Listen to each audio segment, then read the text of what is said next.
Well, my name's Belinda Stratton and I'm the Managing Director here at AUC. I pretty much take care of or are responsible for everything that's not education here at AUC. So that finances, the building, services, the administration.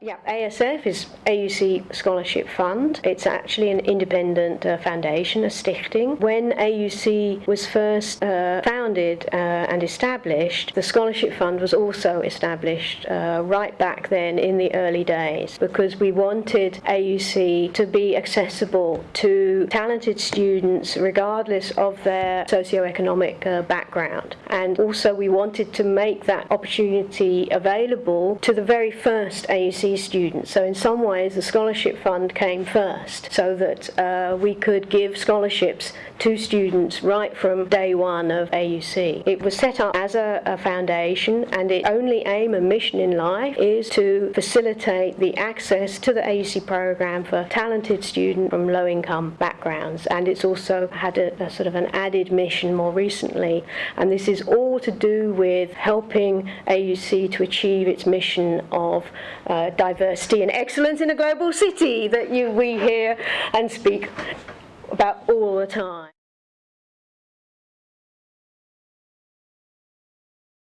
The main contributors are our two parent universities, the VU and the UvA, the Vrije Universiteit and the University of Amsterdam, and AUC itself. We put a lot of money into the scholarship fund, and then we attract corporate sponsors that also donate money into the scholarship fund. And we have an alumni association as well, AUC Alumni Association, and in their statutes supporting the scholarship fund is also one of their aims.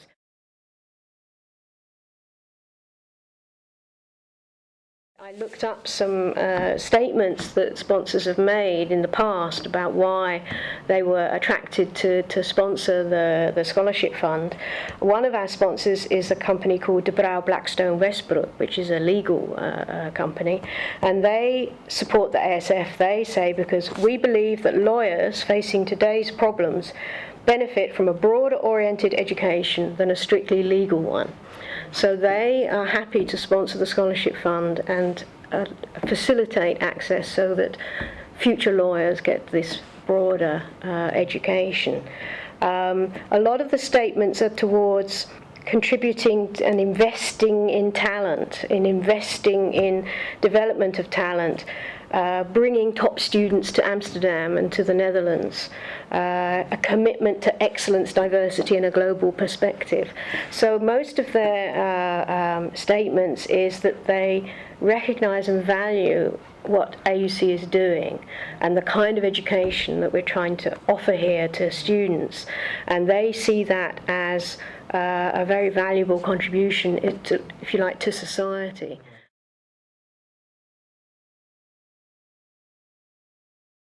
They don't expect something from AUC or from the student themselves in a very strict sense. For example, it's not that De Brouw Blackstone's money goes specifically to a student that is then the Brouw Blackstone sponsored student. The money goes into the scholarship fund and then the scholarship fund gives it to the student. So they don't expect to have any say in the curriculum or anything like that. You know, all of these corporate companies, they have policies to do with social responsibility, and this is contributing to scholarship funds is all part of that. What they do get, what we offer them is we invite them to events. For example, the Capstone Research Seminar. Every year, just before graduation, our graduates get an opportunity to present their capstone bachelor theses to an audience that includes the sponsors, and the sponsors really enjoy coming and seeing what the students have achieved. And the corporate sponsors, they also have the opportunity to participate in the selection committee. So the selection committee that looks at all of the scholarship applications has a representative from all of the corporate sponsors. and a representative from AUC, and it's chaired by an independent chair. That's currently Mr. Beer Schroeder, who's from the NUFIC, the Netherlands Organisation for Internationalisation of Higher Education.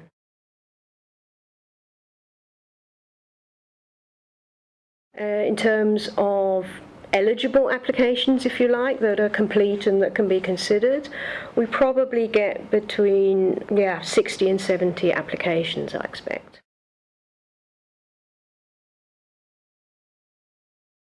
It depends on how much money we have available to give in scholarships, because obviously when you award a scholarship, you're awarding a 3-year commitment, and you have to be sure that the fund can afford to pay it out for those 3 years. So we calculate very carefully the commitments that we can make. So there's a sort of an amount that you say, okay, this year we can give out scholarships to a total of this much money. And then there are different levels of scholarships. So because it's limited by the amount, you can give a lot of small scholarships or just a few large ones, or somewhere in between. And what the selection committee does is they basically look at the merit and need of all of the individual applications and try to award the scholarships to the highest merit, highest financial need, if you like. And then we see if that will fit within the amount that we've got. What has tended to happen in the last couple of years is that it has been mostly scholarship students from outside of the EU, outside of the EEA, so they don't pay statutory tuition fee at AUC, they pay the much higher institutional tuition fee, and therefore their scholarship level is also much higher. So the last couple of years we've been giving out the same amount of money, if you like, but more in sort of fewer, bigger scholarships. So then, that reduces the number of scholarships that you can award. Well, for the students who've just started in September 2016, I believe we've ended up awarding 12 scholarships, 12 full scholarships, and almost all non-EU. But we also sometimes have students who are already at AUC who suddenly run into a financial situation. So we almost always also have a few applications from students already here who are now suddenly facing financial need. And so the selection committee also looks at those applications, but it gives first priority to the new students because that was what the fund was set up for, but we try to help current students if we can.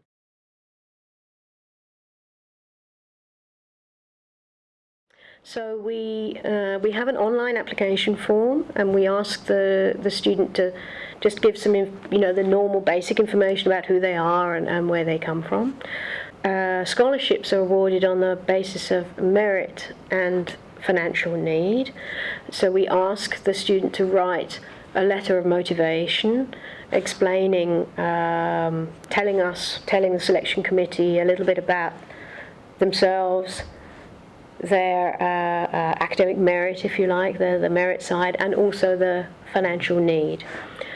We also ask them to say a little bit about their leadership qualities, extracurricular activities, because we do expect our scholarship students to be good ambassadors for AUC once they arrive, and we like to involve them in activities to represent AUC at open days and give information, and also to meet with sponsors and at events that we organise for sponsors. So we are looking for students with those kinds of qualities. So on the website we give a little list of areas to cover in your letter of motivation if you want to apply for a scholarship. For the financial need, there needs to be some documentary proof of the need.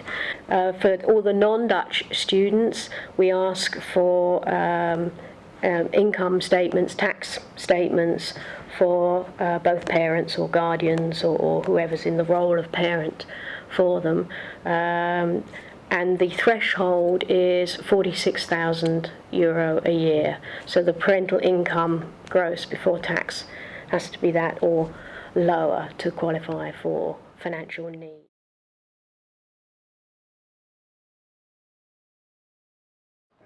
What happens after that is basically a technical check here. Is everything been submitted? Is it all complete? And then also a technical check of are they eligible, and that's usually the income, the family income check. So sometimes the family income is just way above the threshold, and then they simply don't qualify for help from the scholarship fund.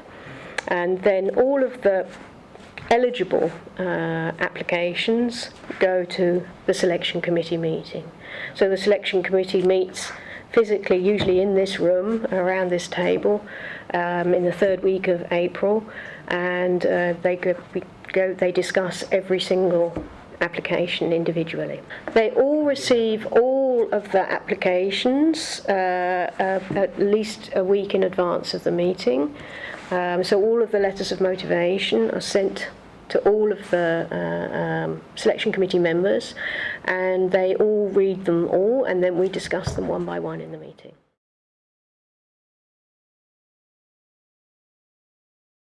Actually, in the meeting, we usually we take a few minutes, I would say, per application, sometimes longer on one than on the other, but that's also, it's usually a sharing of opinion, because all of the committee members have read all of these applications in advance at home. So it's not that they're looking at it afresh, it's just they're combining their views on it to see if there's a consensus.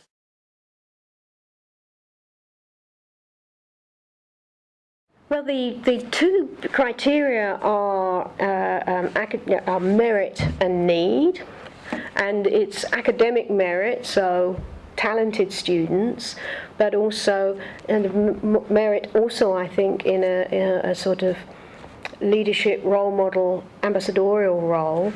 So I notice that the selection committee is often very interested in candidates who have been very active in those kinds of things, as well as academically talented. And then the need side, and it's the personal stories that you read in these applications are incredibly moving sometimes, and just amazing struggles against hardship that really touch the selection committee members.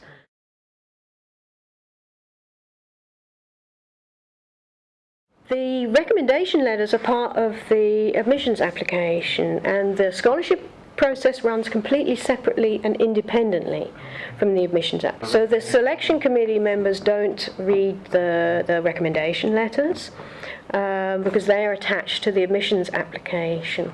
Sometimes in the meeting I'm there for AUC, but I regard my role mostly as providing information to the selection committee, and I can access the admissions application. So sometimes there's a question arises about, which school did this student go to, and then sometimes I will look that up and pass that information.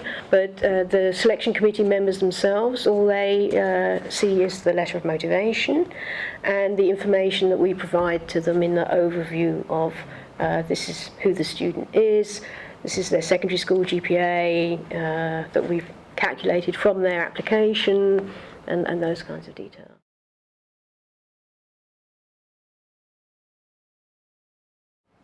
I think the selection committee is often very impressed when you have a student who's talented academically, and coming from a background of socioeconomic hardship, and yet is very involved in giving back to the community.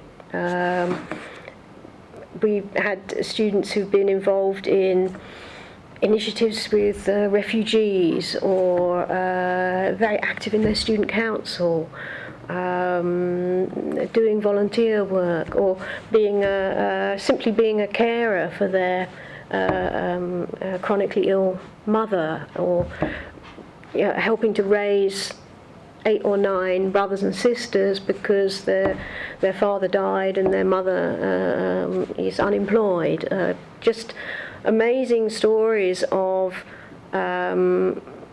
community service, almost, if you like, and giving back, even though they themselves are coming from a very difficult position, and that's very inspiring.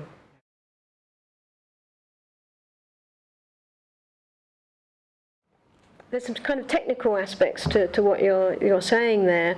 It's not about an education system not being recognised. In terms of admission, so to go back to sort of admission to AUC, Dutch higher education is semi-regulated. There are certain regulations laid down in law. And one of those regulations is that to enter a research university, to a bachelor program like AUC, you have to have a Dutch VWO diploma, or a diploma that's equivalent to a Dutch VWO diploma. And we at AUC, we have to abide by those regulations. That's the legal framework in which we have to operate. And the Dutch education system is set up in such a way that there's a binary higher education system. You have the research universities, and you have the universities of applied sciences, the so-called hogescholen, and they have different general entrance requirements. You need the VWO diploma for the research universities, and you need the HAVO diploma for the universities of applied sciences. You go to other countries, and for example some developing countries, they don't have a HAVO VWO division. They just have a single secondary school certificate that perhaps covers the whole breadth of HAVO to VWO, or maybe just HAVO. And there is just no way that a student who has only done HAVO level, to use the Dutch term, is going to succeed at AUC. They just haven't had a sufficient level of education. So it's not so much about not recognising the education system. The education system is recognised, but it's the level that the student leaves school, the level of certificate that they leave school with, and what it qualifies them for. For example, an American high school diploma, an ordinary American high school diploma, is not equivalent to a Dutch VWO diploma. So a student who comes from America with a US high school diploma, they can enter a University of Applied Science here in the Netherlands, but not straight into a bachelor at a research university. They have to have something more. And that something more could be a year at university already in the States. That, if you like, lifts their level of education up to VWO equivalence. It could be in the States, you can do things called advanced placements, and the Dutch government through NAFIC has said if you've got 4 advanced placements examined by the College Board on top of your US high school diploma, that's also VWO equivalent. So it's that kind of thing. Foundation year is something else than a year of university education. We often say to students who've got a HAVO equivalent diploma, if you get a year of university level education, for example in your own home country, then you will probably meet the minimum entrance requirements. But that's a year of full proper university education. A foundation year is usually a very specific program that's designed to give a student entrance into a specific bachelor program. So you do a foundation year in order to start a bachelor in economics. And AUC is not connected to any foundation year. So we're just looking more for the level of education of the student. And it is that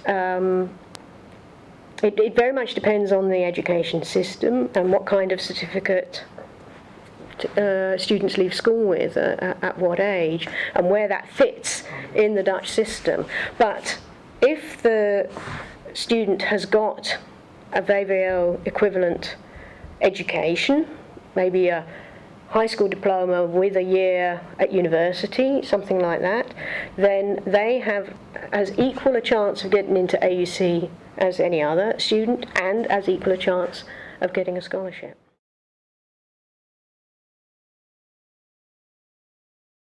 There are some criteria for renewal of the scholarship each year.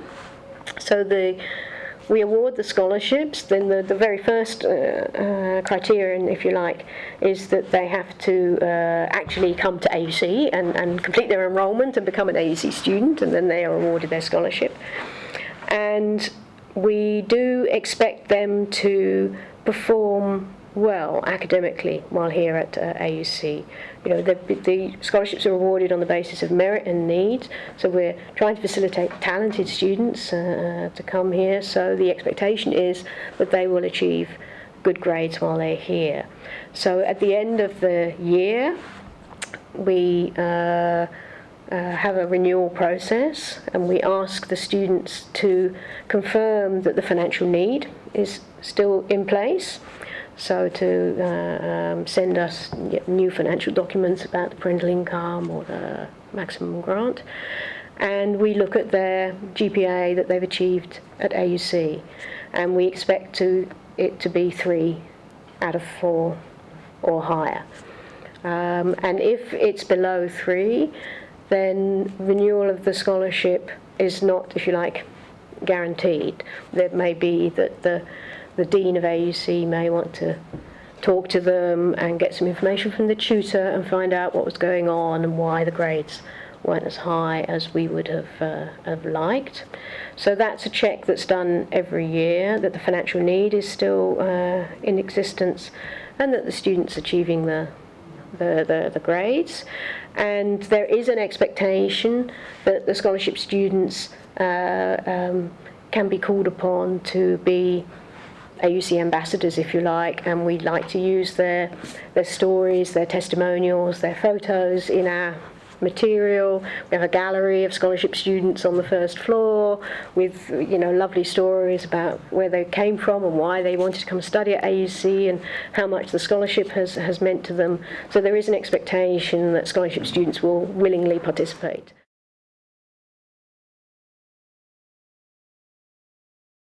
I think my final word is always, if you're thinking twice about applying, whether it's for a scholarship or to AUC, stop thinking twice and just apply. Because the worst that can happen is that your application gets turned down, but if you don't apply, then we can't say yes. And we like to say yes, so please do apply.